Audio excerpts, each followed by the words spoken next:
First thought that comes to my mind was an example where I was asked to do a piece of analysis. So I was relatively junior in my career at this stage, to do a piece of analysis around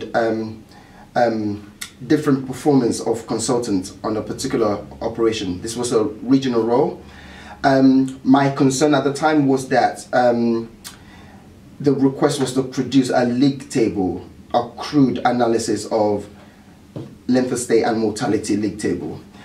I was worried that potentially wrong decisions or wrong conclusions could be drawn from such comparison in a crude way. I was concerned that that doesn't take into account the inherent variations you will get with multiple data sets. So it's unlikely you will get two people score identical. I was concerned about definitions. Somebody will be top and somebody will be bottom. And the question is, what do I do with this?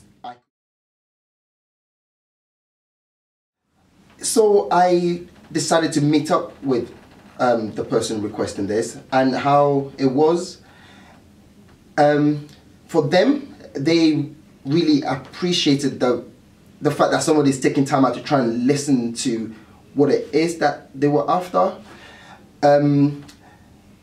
It wasn't as, I thought they were very certain what they were after, but actually they were open to having a dialogue with somebody, and it's just usually people just send that across without that engagement.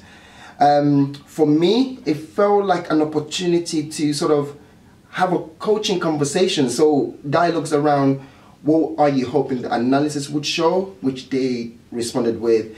It'd just be really good to understand some of the poor performance in this area and do something about that.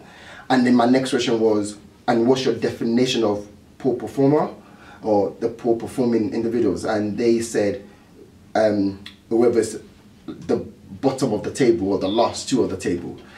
And the next question is really where I think the penny dropped, because I sort of asked the question of, by definition, somebody will be bottom, even though that may just be random allocation at that time, which I then thinking and posed a question back to me and said, if we cut the data at a different point, they probably won't be bottom then.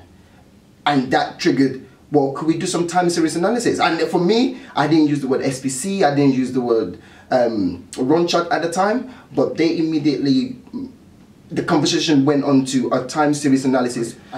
So I pledge to be a champion of change, to enable analysts to have a more visible role at organization level.